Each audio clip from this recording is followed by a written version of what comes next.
एक गांव में एक बूढ़ी दाई माँ रहती थी। दाई माँ का असली नाम यशोदा था।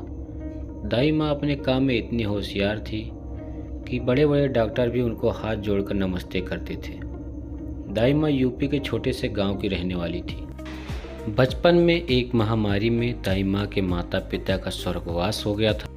इस दुनिया में दाई माँ का केवल एक छोटा भाई था। दाई माँ ने अपने छोटे भाई को माँ बाप दोनों का प्यार दिया था। उसे पढ़ा लिखा कर एक कामयाब आदमी बना दिया था।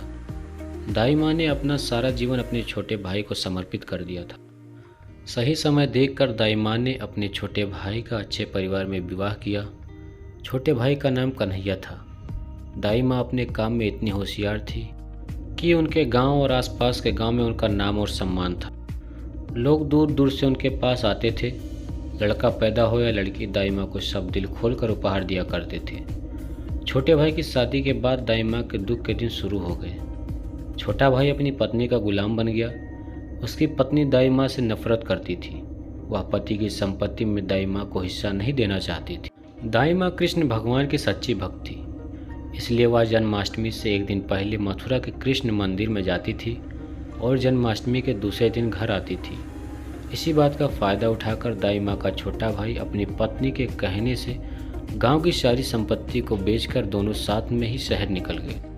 गांव वाले दाई माँ का सम्मान करते थे, इसलिए पूरा गांव मिलकर दाई माँ को एक छोटा सा मकान बनाकर रहने के लिए दे देते हैं। किसी न किसी के घर से दाई माँ के लिए खाना तो आ ही जाता था। माँ बूढ़ी होने लगी थी, इस वजह से बीमार रहती थी। दाई माँ के जीवन में अकेलापन था।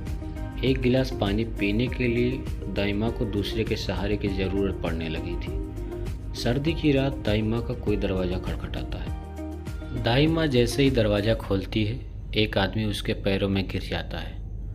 बोलता है, दाई माँ मेरे साथ चलो, मेरी पत्नी को बच्चा होने वाला है। आसपास कोई डॉक्टर नहीं मिल रहा। मुझे पता है आप बहुत होशियार हो, आप मेरी पत्नी की जान बचा सकती हो। दाई माँ बीमार थी, फिर भी उस पर तरस खाकर उसके साथ चली जाती है। उस आदमी की पत्नी दाई माँ की सहायता से बहुत सुंदर सी लड़की को जन्म देती है। वह आदमी खुश होकर दाई माँ को बहुत सारा उपहार देता है और पैसे देता है और बोलता है, दाई माँ आज की रात मैं आपकी दावत करूँगा और सुबह जल्दी आपके गांव छोड़ दूँगा। उसी रात उस आदमी के आंगन के कोने में एक कुतिया सुंदर बच्चों को जन्म देती है। उन बच्चों में एक बच्चा बहुत सुंदर था, बिल्कुल काले रंग का। दाई माँ को कुत्ते का बच्चा पसंद आ जाता है और उस आदमी से बोलकर उस कुत्ते के बच्चे को पालने के लिए अपने घर ले आती है। उस कुत्ते के बच्चे का नाम भीम रखती है। देखते देखते भीम कुत्ता बड़ा हो जाता है। पूरे गांव और आसपास के इलाके में भीम कुत्ते जैसा मजबूत हट्टा कट्टा कुत्ता नहीं था। गांव के लोग भी भीम कुत्ते को प्यार करने लगे थे, क्योंकि भीम कुत्ता गांव के गाय भैंसों को चुगाने से ले जाता था और शाम को इकट्ठा करके उनको घर लाया करता था। और गांव में भी भीम कुत्ते की वजह से कोई चोर की घुसने की हिम्मत नहीं हुआ करती थी। किसी खूंखार जंगली जानवर को भी भीम गांव में घुसने नहीं देता था। भीम कुत्ते की वजह से दाई माँ के जीवन का अकेलापन दूर हो गया था। दिवाली का त्यौहार था।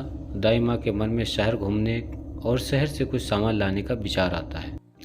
दाई माँ और भीम कुत्ता जैसे ही शहर पहुँचते हैं, शहर में एक स्थान को पुलिस और सेना ने घेर रखा था, क्योंकि कुछ आतंकवादियों ने एक बस के यात्रियों को बंदी बना रखा था।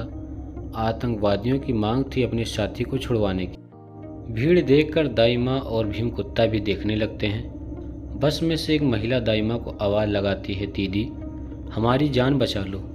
फिर एक आदमी दूसरी खिड़की से निकलकर आवाज़ लगाता है, मेरी प्यारी बहन, मेरी और मेरी पत्नी की जान खतरे में है, हमें बचा लो।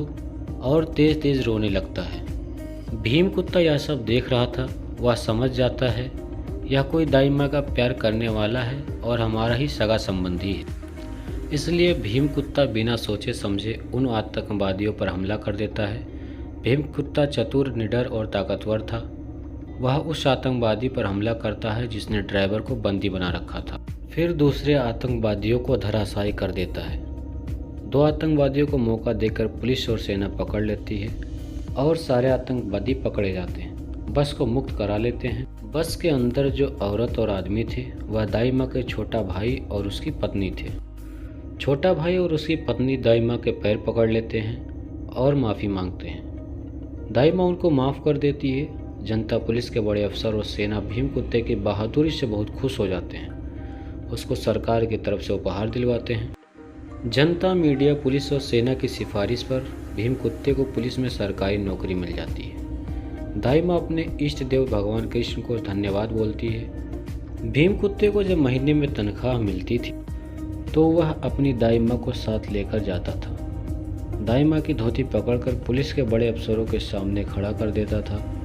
पुलिस के अफसर समझ गए थे भीम कुत्ता अपनी तनख्वाह दाई माँ के हाथ में रखना चाहता है। दाई माँ समझदार और बुद्धिमान थी। भीम कुत्ते की तनख्वाह से पैसा बचाकर वह पहले एक गाय खरीदती है, फिर दूसरी। धीरे धीरे उसके पास बहुत सी गाय हो जाती है। दाई माँ गाय का दूध बेचने का धंधा शुरू कर देती। दूध का धंधा इतना बढ़ जाता है कि उनका डेयरी फार्म बन जाता है। जो भी पैसा आता था दाई माँ उसमें से आधा गरीबों को दान खिलाने में, लड़कियों की शादी में और अनाथ आश्रम में दान, वृद्धाश्रम में आदि जगहों पर दान कर देती थी। दाई माँ ऐसे ही धर्म पुण्य के काम करती थी। अब दाई माँ के जीवन में कृष्ण भगवान की वजह से, भीम कुत्ते के प्यार की वजह से नई खुशियाँ और नई ताजगी आ गई थी। इस कहानी से यह शिक्षा मिलती है कि ईश्वर अच्छे के साथ अच्छा करता है और बुरे के साथ बुरा करता है। इसलिए दोस्तों, हमें हमेशा अच्छे काम करने चाहिए, फल की चिंता नहीं करनी चाहिए।